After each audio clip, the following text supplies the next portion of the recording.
Mi lamento e mi rischiara chi mi insegna a farmi amar. Chi mi insegna a farmi amar. So, hello. I want to ask you, what do you see when you look around you? Do you just see an empty space? Because what I normally see is things that don't exist yet, or things that could exist in the space. And let me overshare a little bit to explain why is that. So I was born in a small city that had one street, one pizza place, one school, and one bus that took us to the big city where everything was happening. In terms of escapism, I wasn't following any rock bands. I was obsessed with my favorite humans, William Gibson, Philip K. Dick, and the dashing Isaac Asimov. What I loved about them is that they could live outside their physical reality and imagine spaces that don't exist yet. And the most interesting thing for me was not just their imagination towards the technologies that we will have in the future, but how would people interact and react to them? How will it change our social code to it? At a certain point, I discovered my true love, right there in the blue. I was obsessed with Star Trek and immediately dwelled into the possibilities of my future, my possible future, where I will also be able to experience the holodeck, where I could also be able to travel into these distant spaces. I originated a genius plan to join Star Trek. It was very simple. It had 3 steps. Step 1 was learn how to code. I'm reminding you, it was the 80s. Step 2, immediately get noticed by a Starfleet recruiter and join Starfleet. And step 3, retire to Vulcan with Spock. I convinced my parents to send me to a summer code camp, MS-DOS, if you're wondering. So I felt like I achieved it, but I was not a great coder. I realized Starfleet doesn't exist, so that was a second blow, and I never, ever managed to marry Spock or move to Vulcan. So although my grand plan was a complete failure, something else did happen since.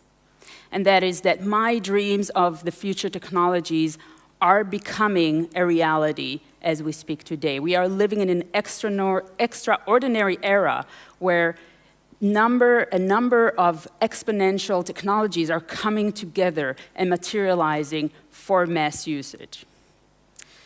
And you shouldn't blame me for my little childhood fantasy, because we are all living in that sort of me theater, our own reality shows. William Shakespeare rightfully said, all the world is a stage. And that is actually quite true. Because we think about the theater and the personal narrative as something separate to us. But the truth is, our physical space is already a platform for narratives. And our story worlds are embedded in our cultural context. Our stories transfer us to a personal mental space. We tell ourselves the stories of our lives from our perspective. We are obviously all the main characters, while others are spectators. We have people, a social circle that watches us, and we feedback on their reaction. And the performance is our everyday experience that we have in the space. And with that, we build the narratives of our lives. And this idea of having a physical space where we have actions and interactions, and a mental space that transfers these physical actions into stories, is a fluid circle. Because our mental space obviously affects the way we see the world and experience it. And the physical experiences in the space change our mental space as well. So simple emotions and simple actions like being hungry, rushing, having our heartbeats grow also change our mental space, obviously. And being humans, that complex relationship wasn't enough for us. So we decided to add another layer to our existence. So between the physical interaction in space and our mental space, we decided to add a digital space. We created a digital space that is currently also adding another layer that navigates between the physical and the mental. We are actually using so many digital and technological means in order to mediate with the physical space that it's very hard to argue that we can separate them anymore, at least in certain parts of the world. And that is shaping the space that is around us, and it is shaping our behaviors. So this is an example of a street light. In Tel Aviv, they have one in the Netherlands as well. And the interesting thing about it, that it projects the light on the pavement. Can you guess why? Because of the phones. Because we no longer navigate our environments with our heads up. And whether or not this is a positive reaction to existing behaviors or something that is conditioned by negative behaviors is a point of view. In my term, this is a negative signal that technology is dictating behaviors, and in this case, actually creating a behavior that is, let's say, less preferable, because we would like to look up, but it's a solution. And this is where we really have to think about what happens in the physical space, because technology now is still something that we hold in our hands. But with spatial computing, our whole interaction with technology is going to change, and the space itself will become the interaction platform with technology. And the problem is that until that happens, the technology we do have is doing several things that are negative. It's breaking our storytelling flow. We are now being conditioned by the big question of who's telling our narratives, who's transferring our data into actions, and who's influencing and nudging us. Storytelling used to be something that we use as society, as individuals, to share knowledge, to share experiences. And we are mediating out these experiences and knowledge into devices. And that's a big problem, because we're losing a lot of heritage knowledge with it. We lost our ability to navigate in space. We lost our ability to communicate with people directly. There's a drop in one-to-one conversations, even via device or non-via device. And we lost our connections with ourselves and with the world around us. We have a physical and mental detachment that is creating, well, at large, a sense of depression. The world depression has soared like never before, and the ex-Surgeon General of the US actually calls it an epidemic. All right? And I'm not blaming technology. I never blame technology. Technology is perfect. Technology does exactly what it's designed to do. But when we design technology in a way that is not natural to our human existence, to the way we interact with space and ourselves, we're creating a problem. Luckily, a segue from the little depressive pep talk, luckily, everything we know about computers and technologies is about to change. So if we still think about computers in terms of devices and technologies in terms of operating systems that mediate between us and the space, this is all about to change. I'll give like my 1 minute magic slide of the virtual continuum to explain that. So we have in the virtual continuum in the far left of you, physical reality, which is, in my mind, the most immersive platform ever existed to all the VR people that are here. It's free.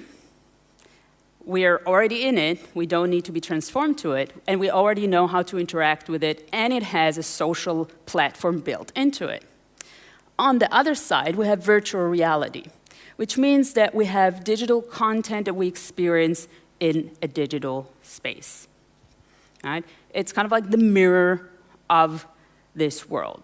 It's the reconstruction of the physical space in a completely digital way, experience and world itself. In between, when we mix them, we have mixed reality. And mixed reality means that we mix a little bit of the one, of the digital, and a little bit of the physical. We have augmented virtuality, or what a lot of you know as 360 videos. In that case, we take physical content and experience it in a digital space. So if we have 360 video of Mount Everest, which is a real space, and experience it through a headset, that's augmented virtuality. And we have augmented reality, which means that we add digital content into the physical space.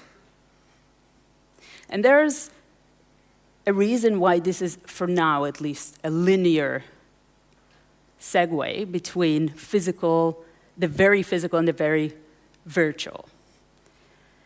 And in my mind, augmented reality has one of the biggest potentials in order to ease immersive technology into our lives, because it gives one layer, one nuanced step between what we already know and experience, what we are biologically prone to have and do, and adds digital content on top of it. It's a big question about the purpose of this content, how will we apply it, and if we are applying it from the human perspective to enhance our physical interaction, to enhance knowledge, and to enhance skills and mental spaces, or from, let's say, the digital perspective, are we there to enhance content and quantity? So the age of spatial computing is upon us. We are at the point that devices and computers are not only able to see the space around us, but they are able to understand and decipher it and react to it in real time. And that's really substantial. And that's, for me, one of the biggest breakthroughs in technologies today. Because finally, we have a technology that is truly tracking the way we behave in space and reacting to it versus us changing our behaviors to it. And this is the opportunity to blend the substance of these three realms: the atoms from the physical space, the neurons from the mental space, and the pixels of the digital, and create a third space, a hybrid space, that will be able to give us the best of all worlds. So this is something that is already out there, a very simple lens.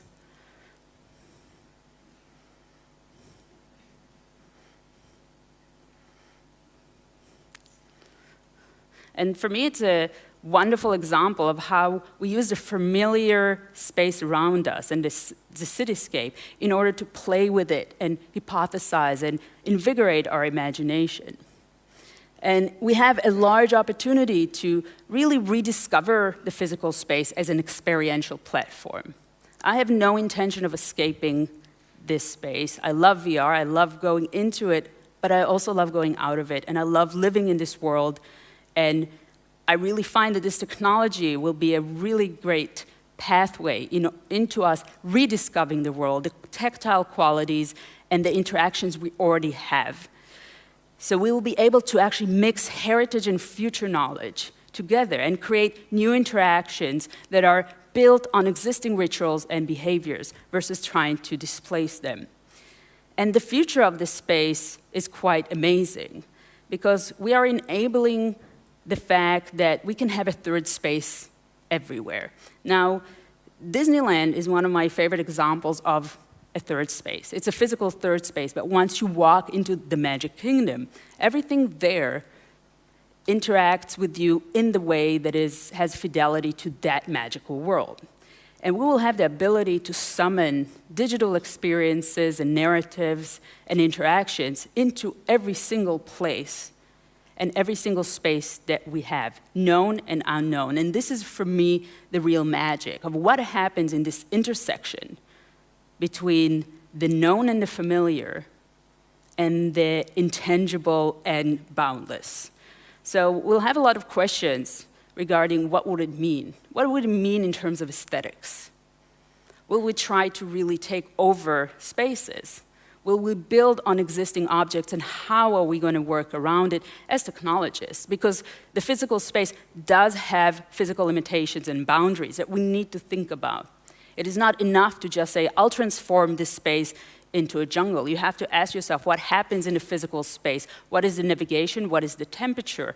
What is the lighting?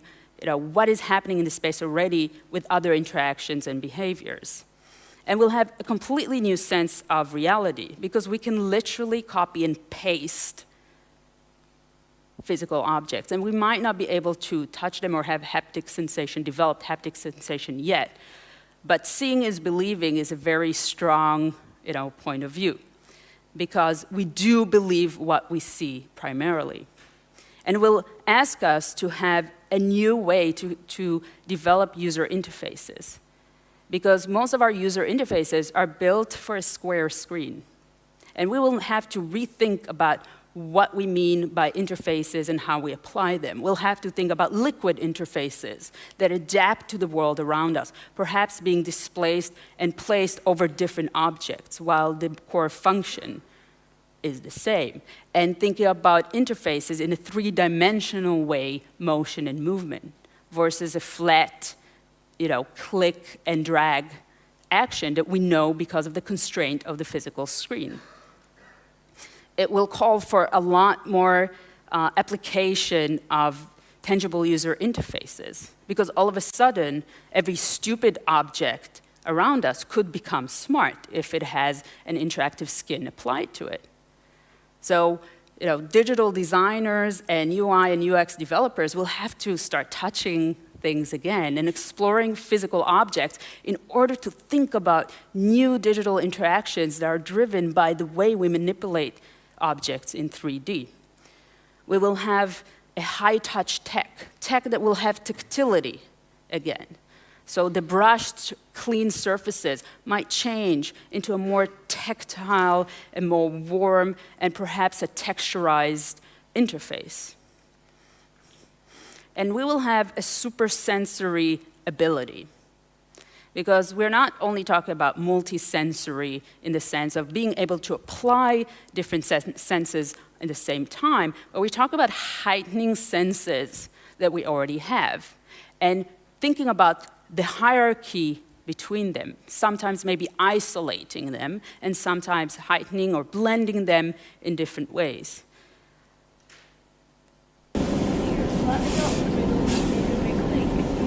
Yeah, so a big lake. Now see if you can build an island in the middle of the lake with just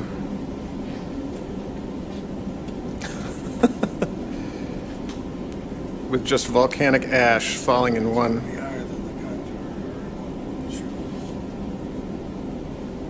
That's some weird water. So this is probably one of my favorite augmented reality applications. And the reason that I love it, that it's called and does exactly what it's supposed to be. It's a digital sandbox. So via projection mapping, you are able to manipulate the surface and affect the data layer that is portrayed around it in real time. So you're really interacting with the data, really learning through it, and you have the heritage action of building sandcastles and landscapes at the same time. And this is something that we really will have to think about in terms of creating interactive surfaces and objects. What was the purpose of the object? How can we apply action, digital interaction on top of it? And what happens when the surface changes and we can really interact through it with data? Our bodies themselves will become an interface of their own. Because all of a sudden, we will be able to control spatial computing through our motion, through our gestures, right? Through actions that we will decide what they are. All of a sudden, a blink of an eye or a flick of a finger would mean something very, very different. And there's a big question of what happens there in public and personal space when we do it. I always say, bless the developers that will try to apply it in Italy because their systems will collapse in 5 minutes. But it is a question of whether or not it will create a new gestural interface and a language just like emojis did in terms of a visual interaction. And how will it mediate the way we interact with other people? Will we restrain ourselves or will we be more expressive? And it will create the beautiful idea of digital synesthesia. So the idea that we could apply different senses and combine them together. So we can see the sound. We can hear the spaces. If we can smell shapes, that will be something amazing for human beings. This is a test of talking and seeing what happens when we record audio in space.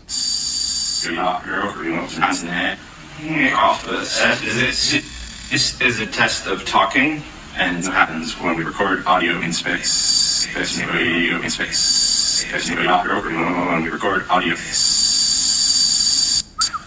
Thank you. UK. Thank you.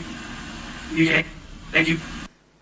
So this is really the true sensation of playing with sound in a three-dimensional space. This is, for me, quite amazing. Again, this is from a couple of years ago by Zach Lieberman, an amazing interactive artist, especially focusing on AR. I highly recommend you to see everything he's doing.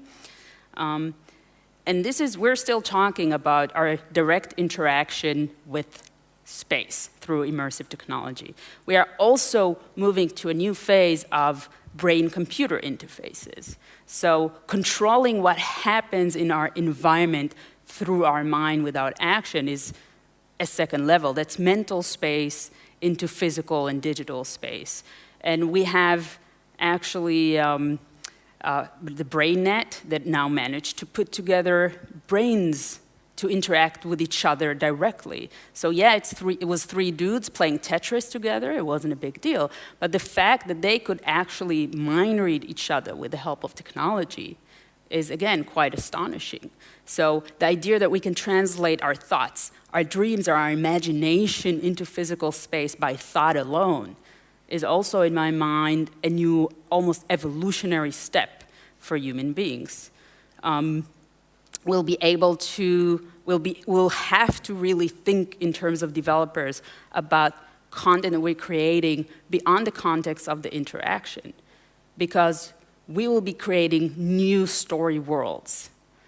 It won't be just the stories, it will be all the elements around them, the aesthetics, the interaction, the rules that are around them, and the participation of multiple users in them. And dream worlds, like I mentioned, because we can interpret directly brain waves into images. So this is like real-time recording and projection of brain activity translated into visuals. So what happens when we create this network, this dream world, that we can all participate and create content into it without even having to code? We will have, in this theater of space, new heroes. We already have digital avatars that are social influencers online. This one, Lil Michaela, actually has a clothing line. She's presenting and hosting, and although she's a virtual being, she gets birthday wishes, birthday congratulations from her fans. People interact with these virtual beings as real characters. And people are becoming the new world makers. And again, as content creators and as storytellers, we really have to think what it means for us if people have access to these new tools and technologies and start contributing their content into our space. And with all these amazing, amazing technologies that we're applying in the world, where we can reshape spaces, that we can manipulate objects and interfaces, that we can become heroes or participate in other people's story, we also have to be very conscious of where this technology is happening. Because it is happening outside the boundaries of the screen.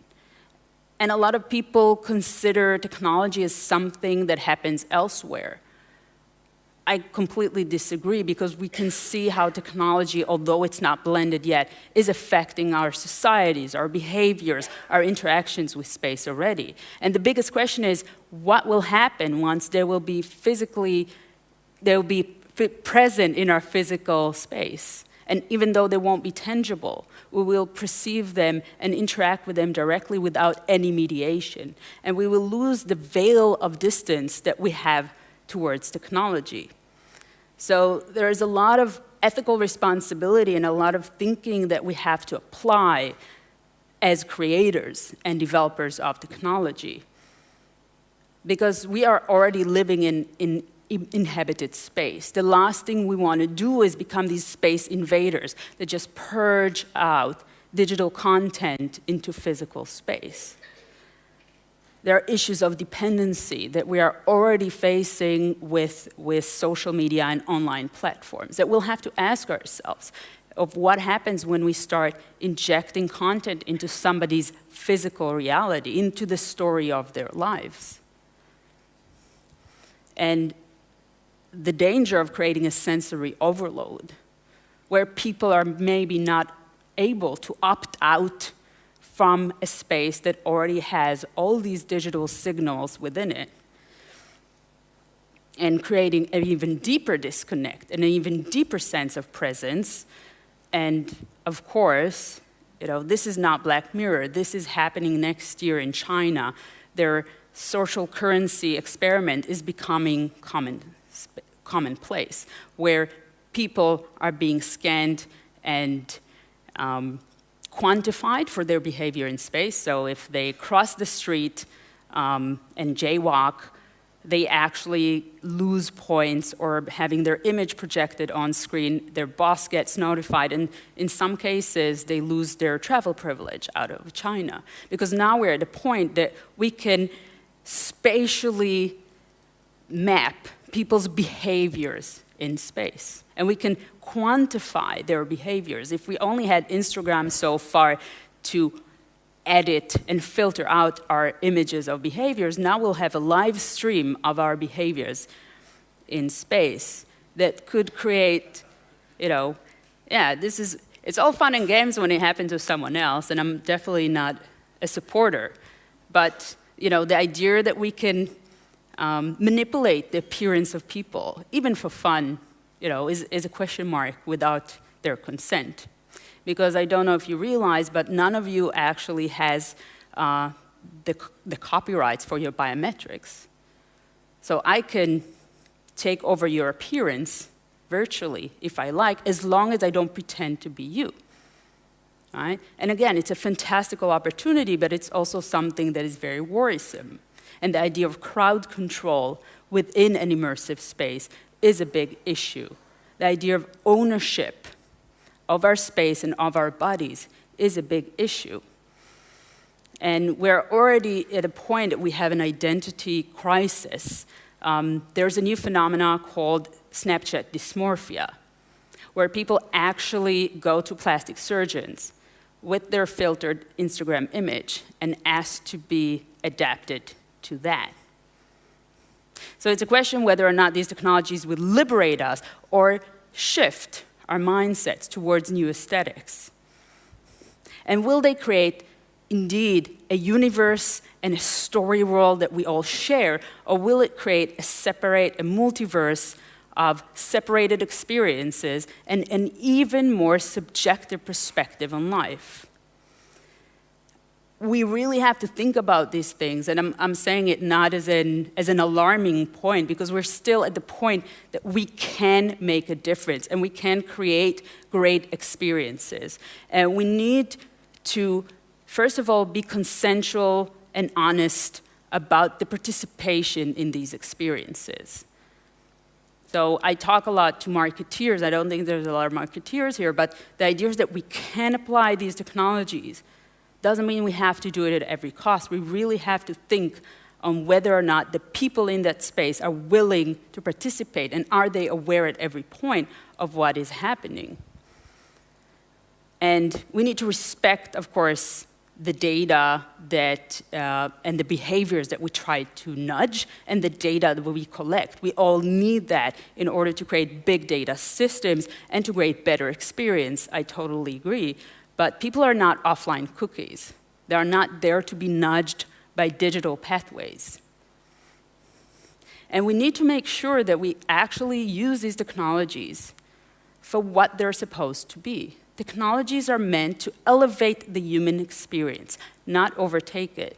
So we have to create technologies that help us reconnect to the physical space, reconnect to our own mental space and to our bodies. Because without that, we won't be able to create real value. And I'm a lover of technology, and I can tell you that the solution is not to create more digital noise. We really have to generate meaningful value and experiences. And we are at the verge of achieving all these amazing technologies coming together. So we need to be able to think about how we're going to apply it. Why are we creating it? Just because we can is not good enough. So I hope that you will start looking at the space around you in new ways, to look at all the potential that we have, the infinite interactions and potentials that are already embedded in our physical space, the infinite stories that we can tell and have the audiences participate with, but also the challenges that we have in order to develop this technology further in a way that is meaningful, in a way that elevates us as people, and in a way that is sustainable socially. So thank you. That was me, and feel free to contact me.